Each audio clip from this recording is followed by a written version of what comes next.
Howdy, y'all. Y'all asked about how to make some salsa, so I'm here to show you how to make some salsa, and that's why you're here to watch me make some salsa, so let's make some salsa. Where's your cowboy boots? Oh yeah, I've been wearing them all day. Where's my boots? First things first is we need Oh gosh. the recipe. This fine looking apron I will never get rid of. Landon's mom is the absolute sweetest in the whole wide world, and when Landon served his 2-year mission to Finland, she sent this with him, made it, and hand wrote recipes all along it. Recipes that serve Chicken like broccoli 2. Alfredo, yep, pumpkin cookies, all my favorite recipes that she knew I liked. She wrote upside down on this thing so I could lift it up and read my recipes. Probably most used one on here. There's that one right there. Fresh salsa. And I feel like salsa is one of those things where once you find a good recipe, you just stick with it. And I feel like every family has their family favorite salsa recipe. And this is definitely it's a hit. Anytime we go anywhere, people really do love this salsa. Bonnie just asked for the recipe the other day. Neighbors, yeah, everybody. It's a good one. It's a good one. So Landon is going to walk you through on how to make it. Okay, this literally saved my life in Finland, so and that's what I needed most. Real quick, this is his doing, not mine. I'm in the kitchen a lot. I do sourdough, but this is his doing. Like, I don't touch the salsa recipe. So the first thing you're gonna wanna do to get your salsa going is to get everything out ready to make sure you got it.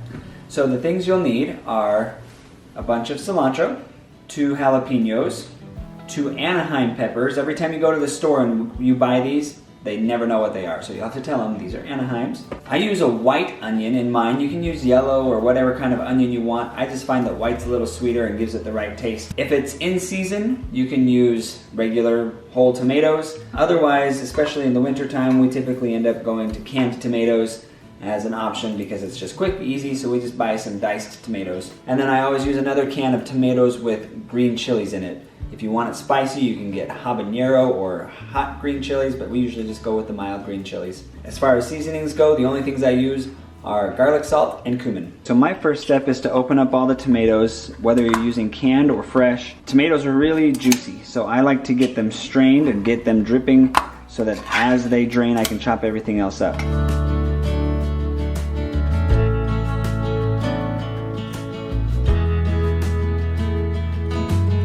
So you can choose to hand chop everything for your salsa and put it all together. I love the blender or a food processor. Our blender has horizontal blades, so we'll end up just pulsing all of this together and just blending it. I like a smooth salsa.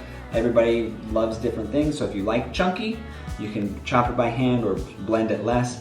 If you have one of those blenders with just the blender in the very bottom that just spins, you are going to be guaranteed to have a very smooth salsa. It's got to suck it all down and pull it in to be able to blend it, whereas this we can just spin and chop with kind of the more food processor style. We've added a handful of cilantro. That's about what you want, a good handful, whatever you like to taste. We'll get to our 2 jalapenos here.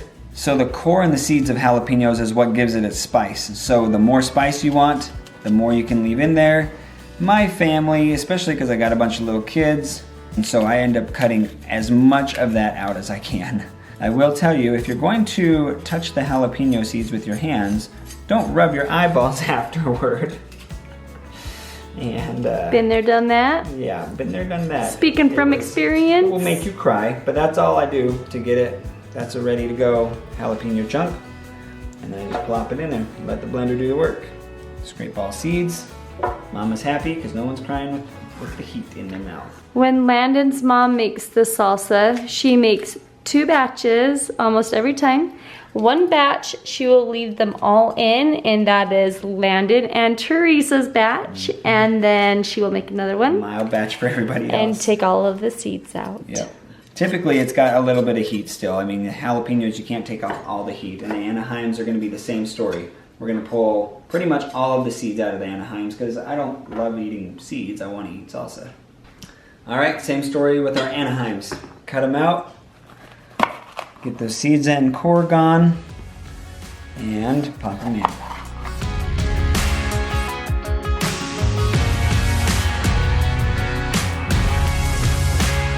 Okay, white onion, I literally just take the ends off of it. This is a pretty good sized onion, right? Take off the outer layer too, just because they're nasty. And then you don't want, ooh, probably want to keep more of that onion actually. Didn't want to say anything. Yeah, don't want to ditch too much. And then the green stuff in the middle is always pretty pungent, so I just usually chop it in half, pull out some of that green core, and then plop it all in.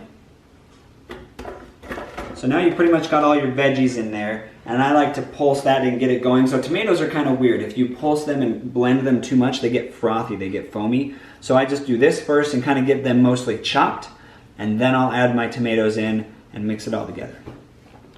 What's funny is when I make meals for the kids, they don't like onions. They don't like tomatoes. They don't like peppers. They don't like peppers. They don't even like cilantro. But you combine it all together and the kids absolutely love this. So it's a good way to get their veggies in, I guess. Mm-hmm. They love it. We have had this blender since we lived in Missouri. So we've had it probably for a good solid 8 years, and we have never had a problem with it. It is a Ninja, if you were wondering. We will link it down below. So just give it a couple pulses. So before I even put the tomatoes in, I'll add my garlic, salt, and my cumin just so that those are already in there as I'm mixing. And that's about right. What does the recipe say this is supposed to be? Oh, just garlic, salt to taste, and cumin to taste. So you can always make it, put it all together, taste it, and say, you know, I think that was my mom's job with me. Like anytime I'd come home, she'd be like, hey, you're my taste tester. What do you think this needs? I'd be like, oh, I think it needs a little more cumin or a little more garlic salt. And we'd kind of tweak it here and there to kind of make it how we wanted it. Have you ever added sugar to this? Yes, and so that was going to be my secret. Okay, I don't have to say, okay. No, it's fine. We'll do it now. Okay. I always add just a pinch of sugar, and I didn't do that until a little while ago. I was at a friend's house, and they're Hispanic, and they were making salsa, and I tried it, and I was like, oh my gosh, the salsa's amazing. Like, what's your secret? I like to make salsa, and she's like, I add just a little sugar. It just takes a little bit of the bitterness out of the tomato, because tomatoes have a little bit of that acidity, right? Mm-hmm. So she said it takes a little bit of that away and just makes it, you don't have to make it sweet, but it helps it a little bit. So just like a little bit of sugar is all it takes. I have to show you my cute little sugar jar that my mama gave me years ago. Isn't that just the cutest little jar? So just a pinch. Put that in there.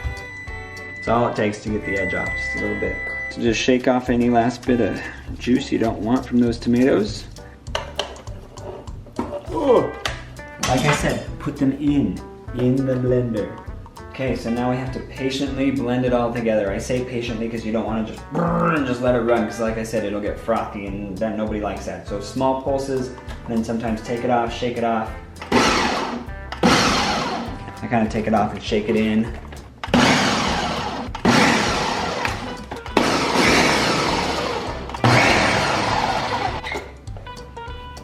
Yeah. Okay, so it smells so good. Like, it's the instant you smell it, it gets your taste buds like. My mouth is watering right now. Mm-hmm.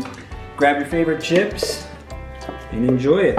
We'll usually let it sit overnight before we try to dig into it too much because the flavors kind of mix in, but I say usually, no we don't. We always just get right into it and eat it. Like, our kids won't stop. We'll have the recipe down below in the description so you can have all the quantities of everything we did. But really, you can't go too wrong with salsa. You mix it all together, make it yours, find things to tweak it, and make it the way you like it. We have always eaten our salsa with Don Julio chips. This company is actually from Landon's hometown. Mm-hmm. Yeah, it started it, yeah. Whoa, that is a lot of salsa, girl. What do you think? That's always really good. Okay guys, that's it. Thank you so much for joining us. I hope you can make some awesome salsa. If you tweak it or do anything different than what I do, please leave a comment down below. Let me know how you do it differently. I'm always willing to learn. As long as you got an apron and all the ingredients, you can make anything happen. Mm-hmm. Have a good night.